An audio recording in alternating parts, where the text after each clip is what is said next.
ஐயா ராமன் சொல்லுங்கள்.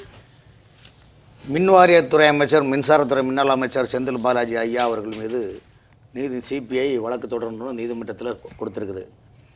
செந்தில் பாலாஜி என்ன சொல்கிறோம், நாங்கள் எங்களை பார்த்தா எப்படி சொல்கிறீங்க, எங்கள் முகத்தை பார்த்து எப்படிங்க உங்களுக்கு போய் நாங்கள் போய் சொல்கிறோமா? நாங்கள் தமிழக மக்களுக்கு வாயுமையே வெல்லும் என்ற அரசு முத்திரை எப்படியோ அந்த மாதிரி நாங்கள் வேலை செய்கிறாங்க. நீங்கள் எங்களை பார்த்து எப்படிங்க நீங்கள் சொல்கிறீங்க நாங்கள் 1987 இது இந்த எலக்ட்ரிசிட்டியினுடைய அந்த கொள்முதலுக்கு என்னென்ன டெண்டர் பண்ணுமோ அது மாதிரி தான் நாங்கள் பண்ணிட்டு இருக்கிறோம். இன்னும் அவ்வளோ உண்மையை சொல்றாருங்க. அவர் வாயிலிருந்து இதுவரையும் போய் வந்ததே கிடையாது தெரியுமா?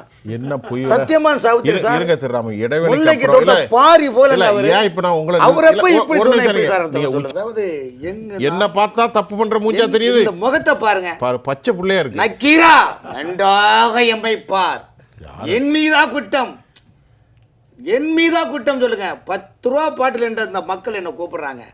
சரி கூப்பிடுங்க, நம்மளை யார் சூடு சோறனா இதெல்லாம் சொல்றதில்ல. ஆனால் மக்கள் என்ன நினைக்கிறாங்க, உன்னை பார்த்து இந்த உலகம் சிரிக்கிறது, உன் 10 ரூபா செயலை பார்த்து இந்த உலகம் சிரிக்கிறதுன்னு ஒரு நிலைப்பாடு. இப்போ டெண்டரில் நீங்கள் அண்ணன் சொன்னார், நம்ம ராஜசேகர் அவர் சொன்னார், ரமேஷ் அவங்க ஜெகதீஸ்வரன் அவர் சொன்னார், நம்ம அவர் சாருன்னு சொன்னார் ரமேஷ். எல்லா டெண்டருமே செட்டிங் டெண்டர் சார்.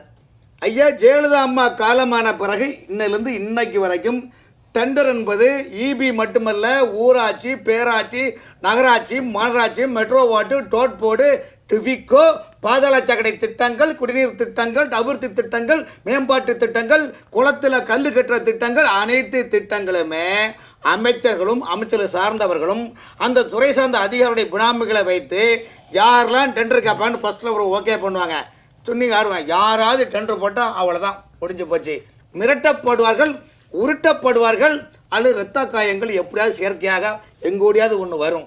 ஆகவே நீங்கள் சொன்னதும் சரி, நான் கேட்டதும் சரி என்று ஆண்டாண்டு காலமாக டெண்டர் உத்தியோகத்தை வைத்து பிழைக்கக்கூடிய கிளாஸ் 1, கிளாஸ் 2, கிளாஸ் 4 கான்ட்ராக்ட்காரர்கள் இன்னைக்கு முகவரி இல்லாமல் நினைக்க வேண்டிய காரணம், ஜெயலலிதா அம்மா மறைவுக்கு பிறகு ஆட்சியாளருடைய அதிகாரத்துக்குட்பட்ட போலி ஒப்பந்தங்களை உருவாக்கி தான் செட்டிங் டெண்டர் செய்கிறார்கள். அந்த செட்டிங் டெண்டர் எடுக்கின்ற போது அந்த திட்ட பணிகள் என்பது 30% மிஞ்சி போனால் 25-35% மேலே அங்கே எந்த பணிகளுமே நடக்காது. இதில் நீங்கள் யார் என்ன கேட்க முடியும்? காரணம் என்றால் எதிர்க்கட்சி வசூல் இருக்கக்கூடிய நபர்களும் ஒரு அங்கோப்பட்டிருக்கின்ற காரணத்தினால்தான் அவர் சொல்கிறார், எந்த இபியில் எந்த தவறும் நடக்க இல்லை, நாங்கள் நீதிமன்றத்தில் இதற்கான ஆதாரங்களை காட்ட தயாராக இருக்கோன்னு ஐயா செந்தில் பாலாஜி சொல்லியிருக்காரு. ஐயா அப்படிப்பட்ட உத்தம சீலன் எப்படி போய் சொல்லுவார் நம்ம சொல்ல முடியும் சொல்லுங்க? அவராக போய் சொல்லுவார் சொல்லுங்க? இந்த மாதிரி நமக்கு நாமே நினைச்சிட வேண்டிய ஒரு சூழ்நிலை இன்னைக்கு இருக்குது சார். அதாவது இந்த மின்சாரத்துறையில் இபி அமைச்சரும் செந்தில் பாலாஜியும் அதனுடைய துறையான அதிகாரியுமான ராஜேஷ் லக்கானி அவர் தானே இபி அமைச்சர். இபி அமைச்சர் அவர் தானே இபி அமைச்சர். ஆமாம், இதுக்கு கீழே இருக்கிற அதிகாரிகளும் பதவி உயர்வு கொடுத்துட்டாங்க தெரியுமா? ஐயா இபியில் இந்த பாருங்க, ஃபோர்மேன், இபியில் ஃபோர்மேன், அடுத்தது ஏஇ, அடுத்தது ஏடி, ஏடுத்து எடுத்த இக்கு எடுத்த எஸ்சி, எஸ்சிக்கு எடுத்த சி, இத்தனை போஸ்டிங்கில் இதிலே உள்பிரிவு 10-15 பிரிவு இருக்குது சார்.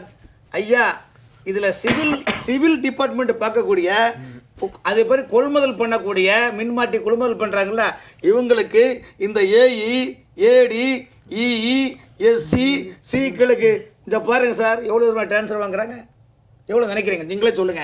ட்ரான்ஸ்ஃபருக்கு வாங்குற அமௌண்ட் எவ்வளோ சொல்லுங்க ஐயா, ஏதாவது குத்தி மதி சொல்லுங்களேன். நமக்கு என்ன தெரியும், நம்ம அந்த மாதிரி பெரிய வேலை. ஐயா ஒரு ஏடிக்கு மினிமம் 30 லட்சம் ரூபா லஞ்சம், ஒரு ட்ரான்ஸ்ஃபருக்கு லஞ்சம். இந்த லஞ்சம் எப்படின்னா சென்னையில் இப்போ பெருசாக, ஏன்னா சென்னை எல்லாமே டெவலப்மெண்ட் ஆகிடுச்சு. காஞ்சிபுரம் மாவட்டம், திருவள்ளூர் மாவட்டம், சென்னை புறநகர் மாவட்டங்களில் டெவலப்மெண்ட் ஏரியாக்களில் விரிவாக்கம் செய்யப்பட்ட ஏரியா.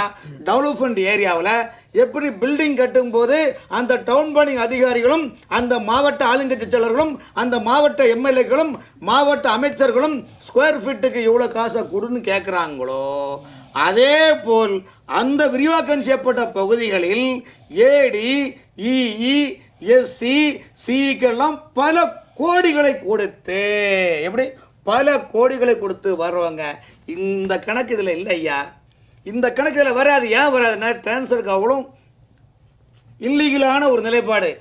அப்படி இருக்கின்ற போது இந்த இபி துறையும் மது அமலாக்க கலால் பிரிவும் ஊராட்சி, பேராட்சி, நகராட்சி, மாநகராட்சி, டிரான்ஸ்போர்ட் டிபார்ட்மெண்ட்டில் இன்னைக்கு ஏன் லாஸில் ஓடுது? குடிநீர் பிரச்சனை தள்ளாடுது தமிழ்நாடு முழுவதும். என்ன செய்யறதுக்கு? ஒன்றுமே செய்ய முடியாதுன்னா, அதாவது நீங்கள் மட்டன் சிக்கன் சாப்பிட்றவங்கள்ட்ட கேட்டிங்களா, அந்த கொழுப்பை சூப்பு எடுப்பாங்க, உள்ள இருக்க அந்த எலும்பு இருக்குல்ல, அந்த கொழுப்பை சூப்பிடுவாங்க. கிராமத்தில் என்ன பண்ணால் சித்தியில் வச்சு அடித்து அதை ரெண்டாக பிளந்து அதில் சூப்பு எடுப்பாங்க. அதே போல் அரசு கஜானாவில் ஒவ்வொரு அரசு துறைகளும் மருந்துக்கென்று கூட பைசா இல்லாமல் மொத்த நிதிகளையும் சுவாகா செய்து நஷ்டம் நஷ்டம் என்று காட்டுகின்ற. ஏன் கடினால் நஷ்டமா? ஒன்று விலையை ஏற்று, இல்லை உலக விலை கடனை வாங்கு. இந்த ரெண்டில் என்ன ஒன்று செய்ய? மக்கள் எக்கடி போட்டால் நமக்கு என்ன? இந்த நிலைப்பாடு தான் இன்று ஆட்சியாளருடைய மனநிலை.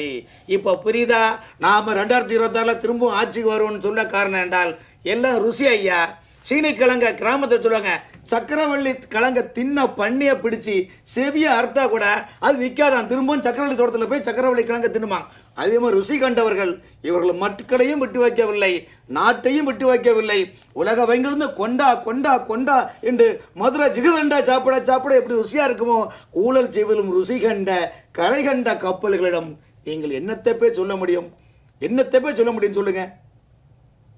ஜெகதீஸ்வரன் அவர்களும் நம்முடைய ரமேஷ் சேதுராமன் அவர்களும் பல விஷயங்கள் சொன்னாங்க. அதில் ஜெகதீசன் சார் வந்து அதிமுக திமுகவில் 2 ஒரு மியூச்சுவல் அண்டர்ஸ்டாண்டிங் இருக்குது. நீங்கள் சொல்லுவீங்களா அன்கோ போட்டிருக்கு. இடையில ஒரு வெள்ளம் தானே வித்தியாசம்.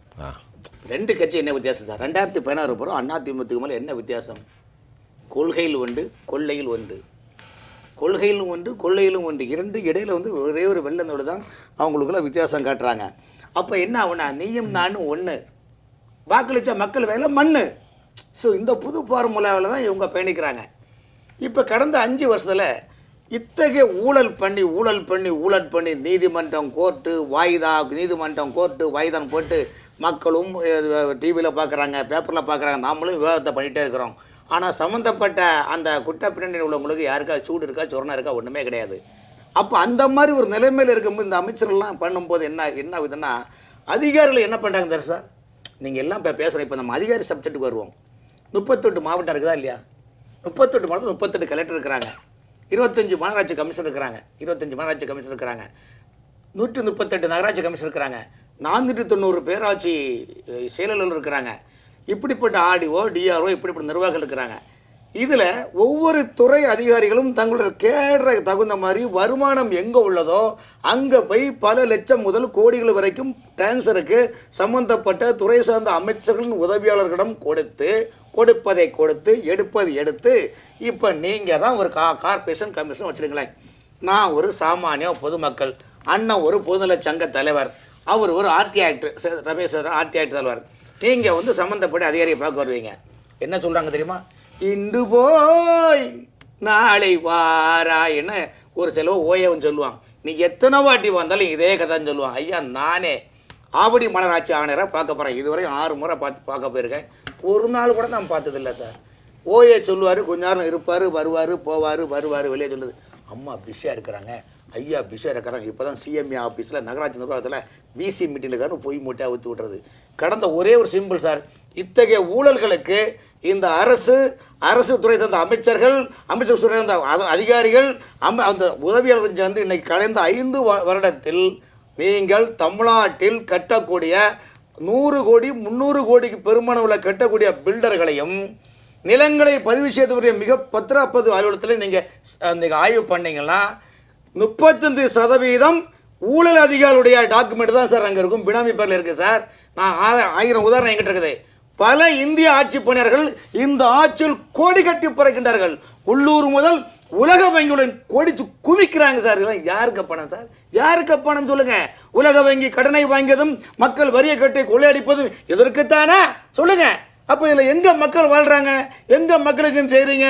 நீங்கள் ஒவ்வொரு பொருளுக்கும் ரேட், குப்பை எடுத்தால் ஒரு வரி, குப்பையை வாங்கினா ஒரு வரி, தண்ணீர் கொட்டுறதுக்கு ஒரு வரி, எல்லாத்துக்கும் வரின்னு போட்டு இன்னும் அடுத்த முறை இன்னும் ஒரு 10 நாள் கழிச்சு பாருங்கள், சொர்ண ஜெட்டு வேகத்தில் அவரது வரி ஆயிரும்.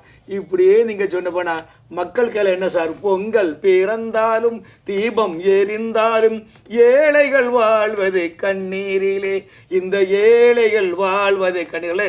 இப்படி நானும் இந்த டிவியில் இதுவரையும் 10 வாட்டி இந்த பாட்டை பாடிட்டேன். அப்போ என்ன பண்ணதுக்கு சொல்லுங்கள் சார். நான் மக்களை சந்திக்கிறோம் சார், அரசு துறை அதிகாரிகளை சந்திக்கிறோம் சார்.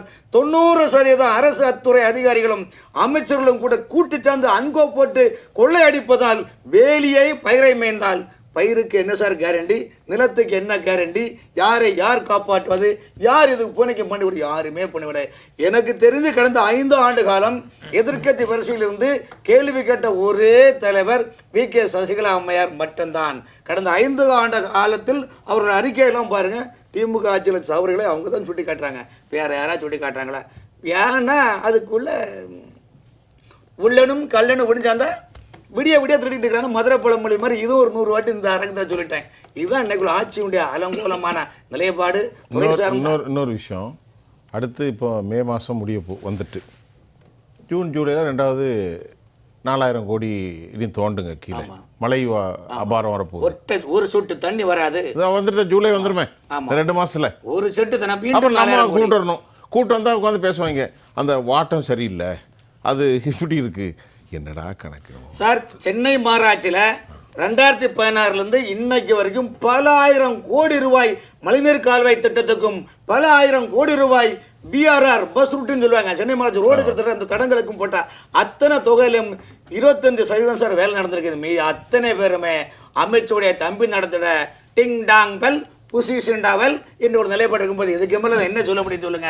ஏன்னா இதெல்லாம் வெளிப்படையா சொல்லுங்க, எனக்கே அலங்காம இருக்கு சார்.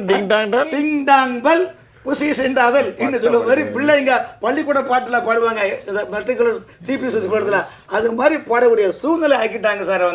சொல்லுங்க, நிலைமை கண்ணீர் விடுவதா சிரிப்பதா அழுவதா ஒன்றும்